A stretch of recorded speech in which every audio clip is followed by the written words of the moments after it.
bismillaahi raxmaani raxiim habeen wanaagsan dhegaystayaal qodobada wararka idaacadda shabeellada heesana waxaa ka mid ah qarax gaari khasaarana ka dhashay oo ka dhacay hoteelka The Village ee magaalada Muqdisho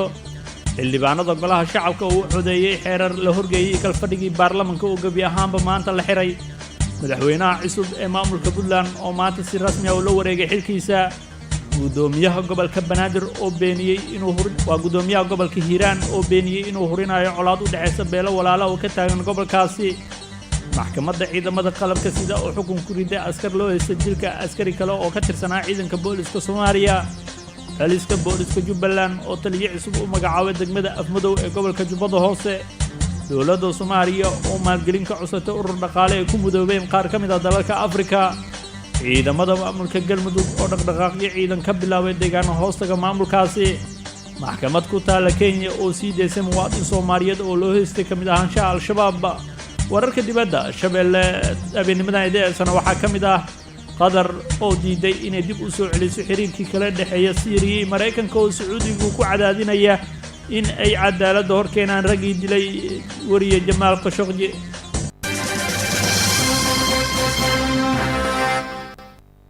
waa habeenimo isniina taariikhduna ay ku beegan tahay 14 bisha koobaad sanada 2019 warkaas oo dhanna waxaa la diyaaraa wariyahayaga Cumar Sheekh Nuur Xuseen mahadsanid guleed Cumar Xasan bismillaahir rahmaanir rahiim habeen wanaagsan dhageystayaal ku soo dhawaada warkii oo faahfaahsan qarax xoogan oo khasaare geystay ayaa maqribkii caawa laga maqlay meel ku dhow maqaaxida lagu magacaabo The Village ee magaalada Muqdisho waryaheena Mahad Mutawakil oo markaasi goobta qaraxa uu ka dhacay goordhow ka soo noqday ayaa iminka studio gula sugan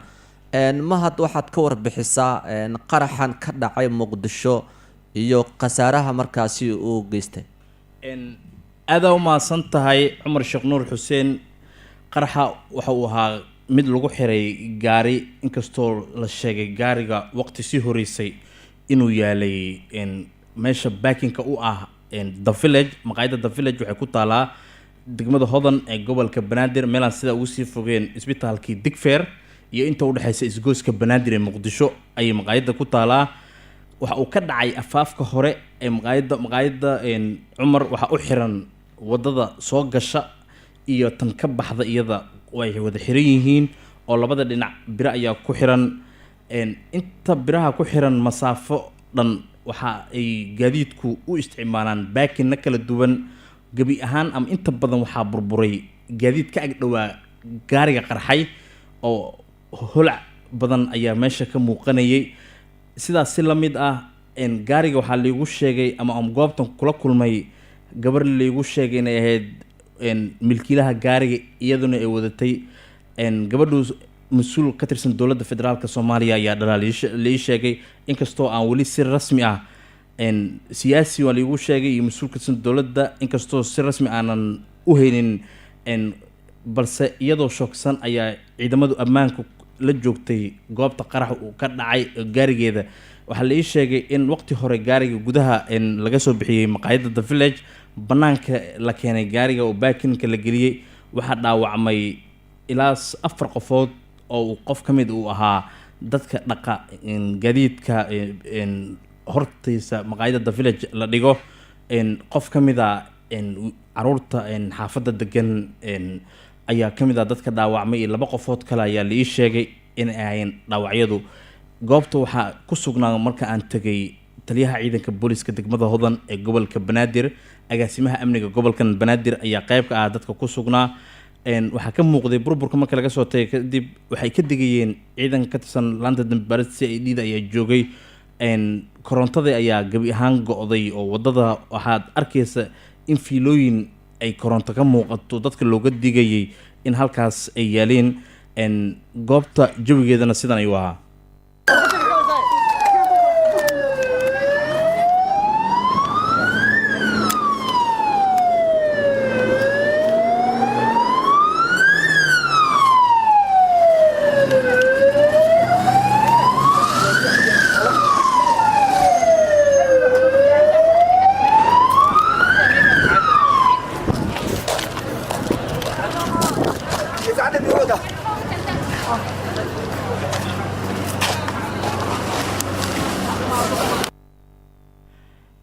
waatahay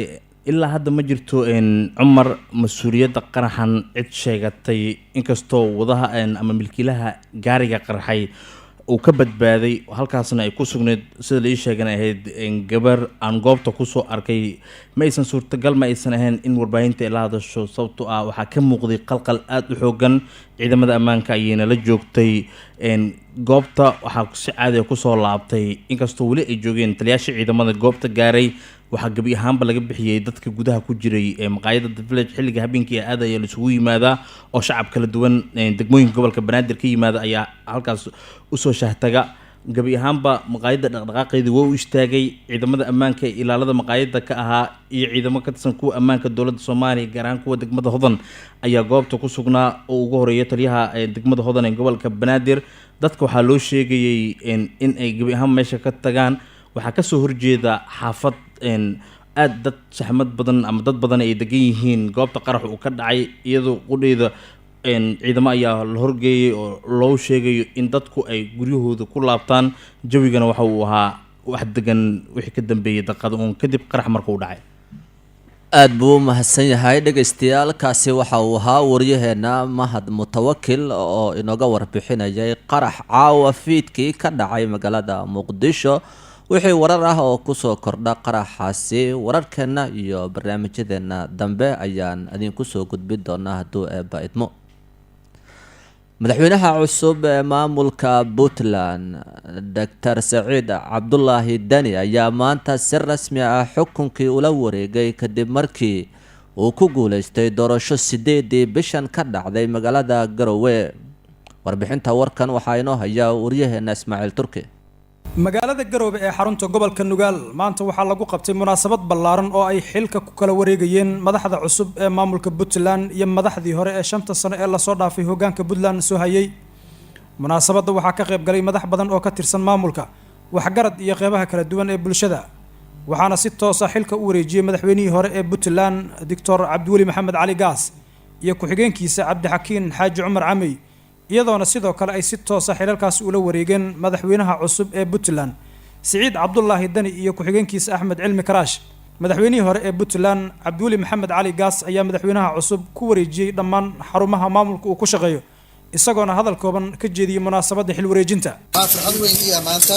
iyo maamuus in aan xilka si rasmi ah ugu wareejiyo haweenaha la doortay ee Puntland mudane Saciid Cabdullaahi Dani waxaana ku wareejinayaa dhismayaasha madaxtooyooyinka ee magaalada Garowe Gaalkacyo Boosaaso iyo Qarni xarunta taliska ciidamada madaxtooyada oo dhismo gaar ah ciidamada dowladda oo kala ah daraawiishta booliiska asluubta nabad sugidda iyo ciidanka badda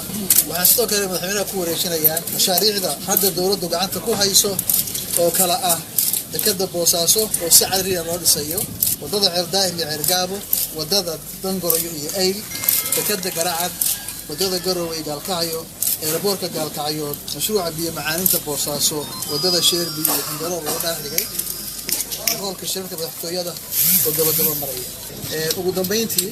waxaan dhammaan hay'adaha dowladda iyo saraakiisha ciidamada si xushmad leh uga codsanayaa in ay la shaqeeyaan madaxweynaha cusub Saciid Cabdullaahi Dani madaxweynaha cusub ee maamulka Puntland oo dhankiisa munaasabada ka hadlay ayaa u mahadceliyay madaxweynihii hore ee Puntland Cabdiweli Maxamed Cali Gaas oo wax badan ku guuleystay sida uu sheegay waxaana uu ugu baaqay shacabka Puntland in ay cafiyaan madaxdii hore haddii ay jiraan gafaf ka dhacay waxaa sharaf weyn ii ah maanta inaan halka kala wareegno xilkii 5 sano ay soo hayeen waana aaminsanahay maalintii lagu wareejiyay meeshii lagu dhiibay inay hore uga sii qaadeen sida ka muuqata warbixinta mashaariicda qabsoontay iyo kuwa hadda socdaba waxaan annaguna ballan qaadaynaa haddii ilaahay idmo inaan meeshaas ka sii qaadno oo meel ka sii durugsan geyno sida dabeecadda caadiga ah dowladdu waa qor isku dhiib maalin walba qofka jooga meel buu ugu imaan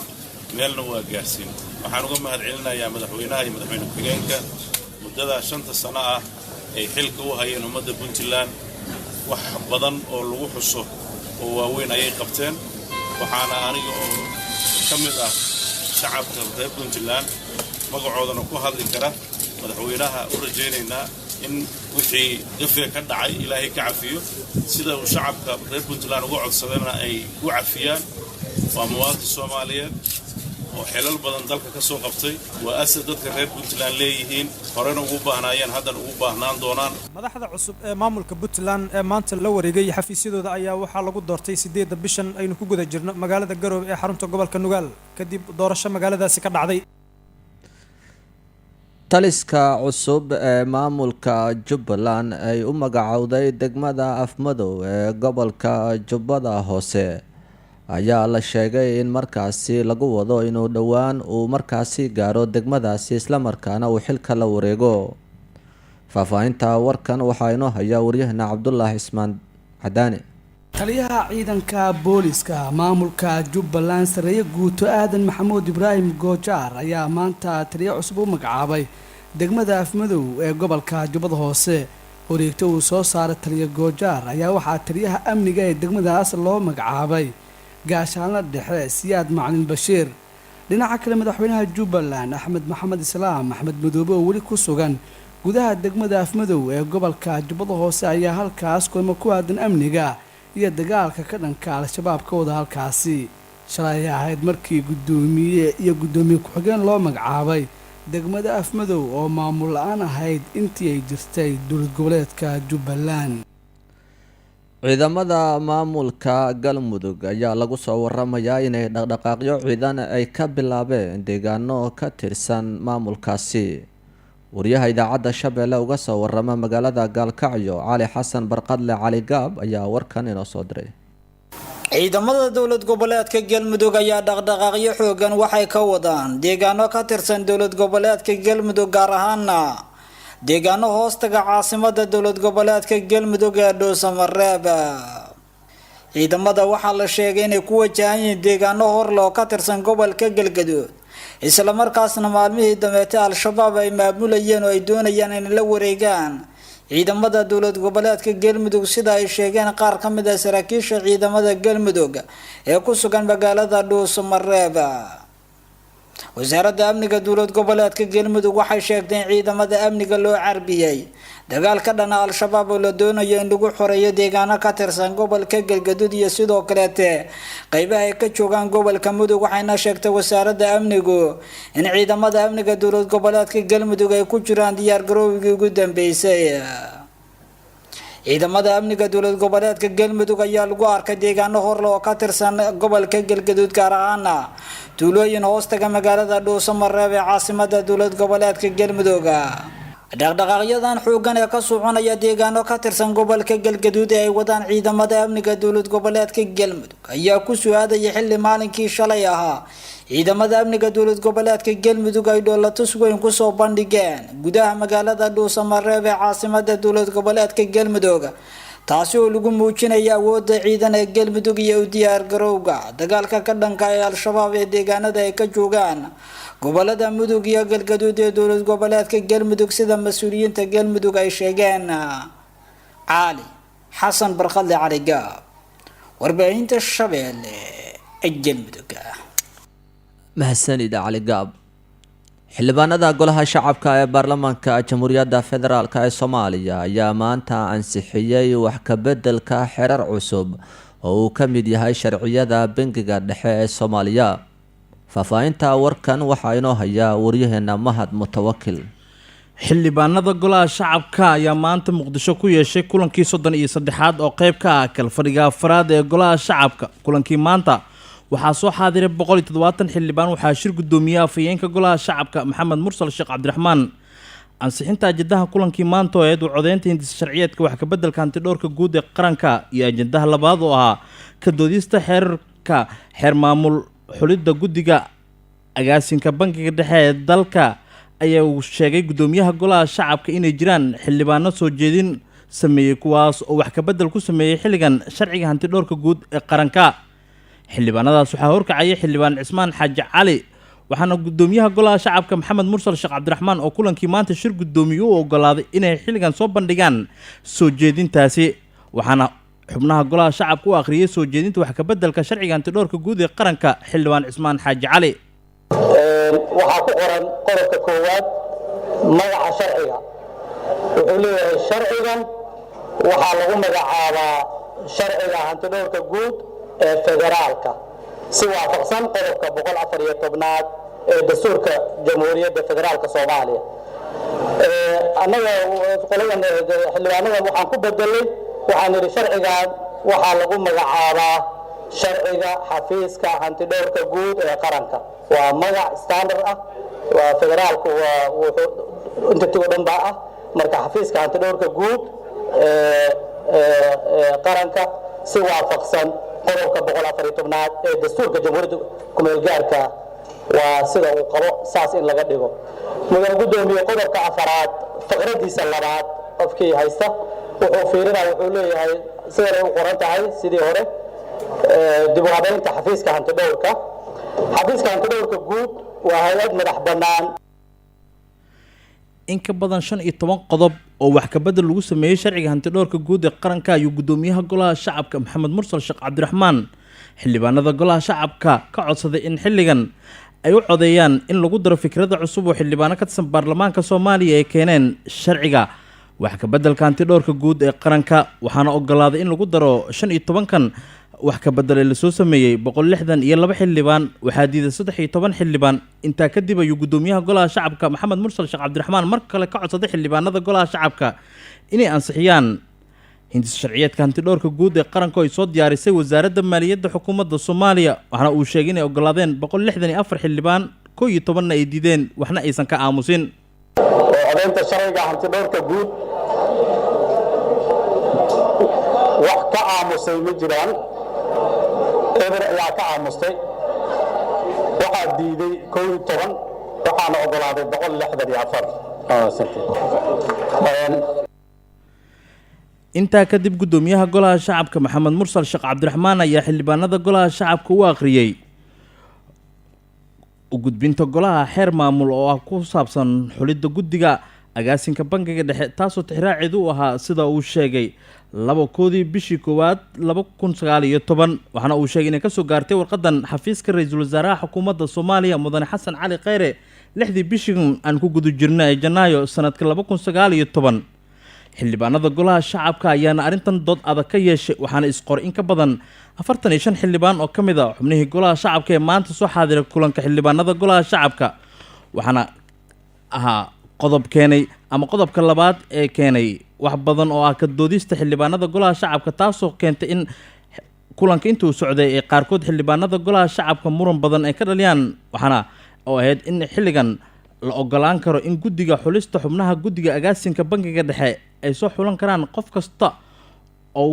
ugu dhibco sareeya karti ahaan aqoon khibrad iyo hufnaan jagada gudoomiyaha bangiga dhexe inkastoo ay sheegeen xildhibaanada golaha shacabka inaan lagu soo shaacin inuu yahay qofkan Soomaali iyo ajnabi intaba. gudoomiyaha golaha shacabka Maxamed Mursal Sheekh Cabdiraxmaan ayaan gabagabada kulanka waxa uu sheegay in cod gelinayo xeerkan maamul waxaana ogolaaday 158 xildhibaan waxaana diiday 17 xildhibaan wax ka aamusay ma jiraan sidoo mar kale u sheegay warbaahinta gudoomiyaha golaha shacabka Maxamed Mursal Sheekh Cabdiraxmaan in loo ogolaado guddiga soo xulaya gudoomiyaha bangiga dhexe qofkii ugu darajo sareeya ama ugu mudan oo imtixaankaasi ku guuleystay in la qaato xukuumaddu ay codsatay waxaa ka aamusay waa eber waxaa diiday 17 waxaa ogolaaday 158 sidaasuu sax ku yahay. gudoomiyaha golaha shacabka Maxamed Mursal Sheekh Cabdiraxmaan ayaa sheegay gabagabada kulanka in gabi ahaanba uu xiran yahay kalfadhiga afraad ee golaha shacabka muddo 4 bilood soo socday xildhibaanada golaha shacabkana ay yeesheen 33 kulan oo ka mid ah kalfadhiga afraad waxaana uu sheegay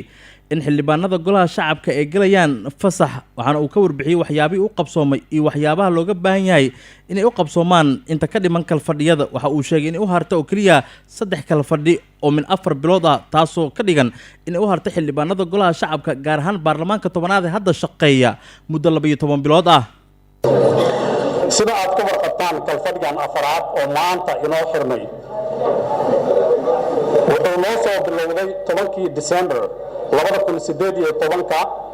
alla mahdiisa oo inoo suurtageliyay inay maanta ay taariikhdu tahay 14 Janaayo 2019 si nabada inoogu xirmo kalfadhiga afaraad. waxaa inoo dhammaaday 4 kalfadhi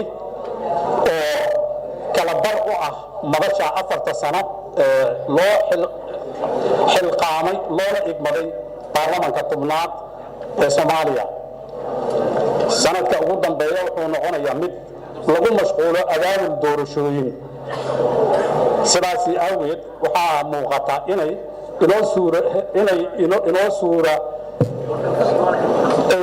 noo harsan tahay 3 kalfadhi oo min 4 bilood ah oo golaheena looga fadhiyo inuu dhammaystiro dib u eegista dastuurka iyo dhammaan wixii sharci dejin ah.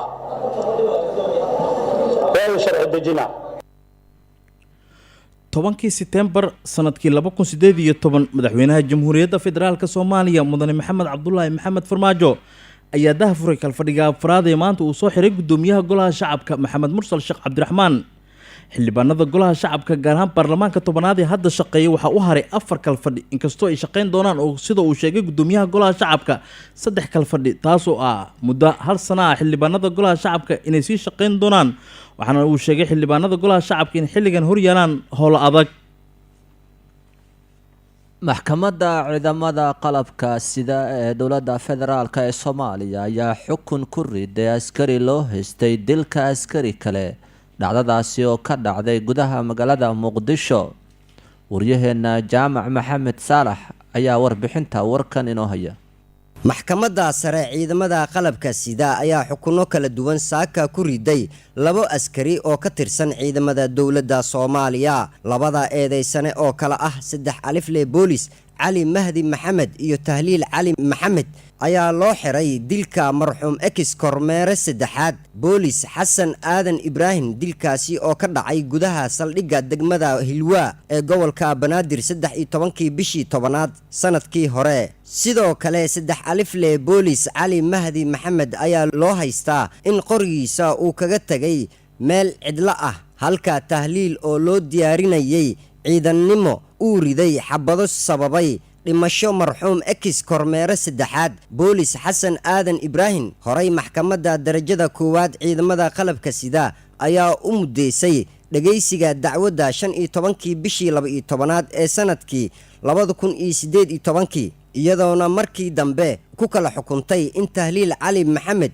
uu bixiyo diyo 100 halaad oo ah magta ex kormeere saddexaad boolis Xasan Aadan Ibraahim iyo 2 sano oo xarig ah halka 3 alifle boolis Cali Mahdi Maxamed lagu xukumay 2 sano oo xarig ah. intaasi kadib eedeysanayaasha oo ku qanci waayay xukunkan ayaa racfaan u qaatay maxkamadda sare 31 bishii 12aad 2018 iyadoona mar kale dib loo furay galka labada eedeysane si loo mariyo marinka cadaaladda. ugu dambeyn maxkamadda sare ayaa ku kala xukuntay Tahliil Maxamed diyo 100 halaad oo ah magta marxuum kormeere saddexaad boolis Xasan Aadan Ibraahim iyo 2 sano oo xabsi ciidan ah. 3 alifle boolis Cali Mahdi Maxamed ayaa isna lagu xukumay 3 sano oo xabsi ciidan ah. maxkamadda sare ayaa ah halka ugu dambayso oo ula laabto xukunsanaha haddii uusan ku qancin xukunka maxkamadda darajada koowaad ee ciidamada qalabka sida ee Soomaaliya. dowladda federaalk ee Soomaaliya ayaa maalgelin ka codsatay urur dhaqaale oo ay ku midoobeen qaar ka tirsan dalalka ku yaala qaaradda Afrika. faahfaahinta warkan waxaa inoo haya waryaheena Aadan Diishe. dowladda federaalka ee Soomaaliya ayaa raadinaysa qorshe maalgelin oo ay ka hesho ururka Comeza oo ay ku mideysayeen qaar ka mid ah dalalka ku yaala bariga iyo weliba koonfurta Afrika. Axmed Cabdiraxmaan Sheekh oo ka tirsan wasaaradda arrimaha dibadda ee Soomaaliya ayaa xusay in ay heli karto goobo badan oo maalgashi lagu sameyn karo. waxaana magaalada Lusaka ee xarunta dalka Zambia oo kulan kula yeeshay xogayaha guud ee ururka Comeza Julius Kabweba uu sheegay in dalkiisu uu haysto fursado lagu abuuri karo maalgelin caalami ah. Axmed Cabdiraxmaan ayaa sheegay in waxyaabaha ugu muhiimsan ee Soomaaliya ay hodanka ku tahay ay ka mid yihiin kalluumaysiga iyo xoolaha, isagoo xusay in Soomaaliya ay haysato ilaa 50 milyan oo lo ah laguna faa'iideysan karo dhinaca maqaarka. Julius Kabweba xogayaha guud ee ururka Comeza oo dhinaceeda sheegtay soo dhaweynta qorshaha maalgelinta ee Soomaaliya ayaa xusay in Soomaaliya looga baahan yahay waxyaabo badan oo la xiriira hanaanka suuqa xorta ah. xogayaha ayaa sheegtay in haddii la sameeyo qorshaha maalgelinta ee xoolaha Soomaaliya ay fursad shaqo fiican siin doonto dhalinyaro badan oo ku nool qaaradda Afrika. Soomaaliya ayaa waxaa ururka Comeza ee suuqa xorta ah ay ku biirtay sanadkii tagay ee 2018 mahadsanid diishe maxkamad ku taala dalka Kenyana waxa ay sii daysay muwaadin u dhashay dalka Soomaaliya oo lagu eedeeyay inuu qayb ka ahaa kooxdii weerarka ku qaaday xarunta ganacsiga ee Westgate ee ku taala magaalada Nairobi. Faafahinta warkan waxa inoo haya wariyaheena Xasan Kaafi.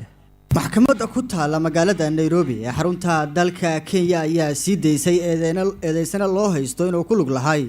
weerarkii Westgate Mall kaas oo al-shabaab ay ku qaadeen xarunta dalkaasi sanadkii 2013 gudoomiyaha maxkamadda magaalada Nairobi Francisca Adenia ayaa amray in la fasaxo mid kamid ah 4 eedeysayaal kuwaasi kaas oo magaciisa lagu sheegay Aadan Deeg. eedeysanaasha kale ayaa lagu kala magacaabaa Axmed Cabdi, Liibaan Cumar iyo Xuseen Mustafa, waxaana xeeraantu ay xustay in dacwadooda ay dhageysan doonto 22ka bishan Janaayo. sidoo kale xeeraalinta Kenya ayaa ku eedeysay raggan inay ka dambeeyeen weerarkii dadka badan ay ku dhinteen ee ka dhacay xarunta Westgate Mall ee dalka Kenya, isla markaana ay xiriir toos la lahaayeen xarakada al-shabaab. eedeysanayaashani ayaa la sheegay inay qabteen kaamirooyinka waxbasaasa xilli ay gudaha u galayeen Westgate Mall inta uu socday weerarkaasi. sanadkii 2017 Muna Cusmaan Jaamac iyo Hinda Cusmaan Dhiirane oo dhalasho ahaan haysta Mareykanka ayaa lagu helay dambi ah inay maalgeliyaan weerarada ay ka geystaan kooxaha loogu yeero argagixisada dalalka Kenya iyo Soomaaliya. weerarkii Westgate Mall oo dhacay 21 bishii December ee sanadkii 2013 ayaa waxaa ku geeriyooday dad gaaraya 67 qof, waxaana mas'uuliyadiisa dusha u ritay xarakada al-shabaab. halka warkaasi aad kala socotaan habeennimadan waa idaacadda Shabeelle ee magaalada Muqdisho. markan akhbaaraadka caalamka. dowladda Qatar ayaa xaqiijisay in aysan hadda qorsheyneynin inay dib u furto safaaradda ay ku leedahay magaalada Dimashq toddobaad kadib markii Imaaraadka Carabta oo colaad ay ka dhaxayso uu shaaciyay inuu dib u howlgeliyay safaaradiisa magaalada Dimashq, waxaana uu bilaabay xiriirka diblomaasiyadeed ee xukuumadda Dimashq. dowladda Qatar ayaa sheegtay in markaasi weli ay jirto go-aankii ay horey u qaadatay ee lagu xiray safaaradda, waxaana markaasi ay kasoo horjeesatay dadaallo ay wadaan qaar ka tirsan dalalka Carabta oo lagu doonayo in dowladda dalkaasi Suuriya mar kale dib loogu soo celiyo xubinnimadeedii ururka jaamacadda Carabta oo laga saaray markii dagaalka uu ka bilowday dalka Suuriya sanadkii 2011.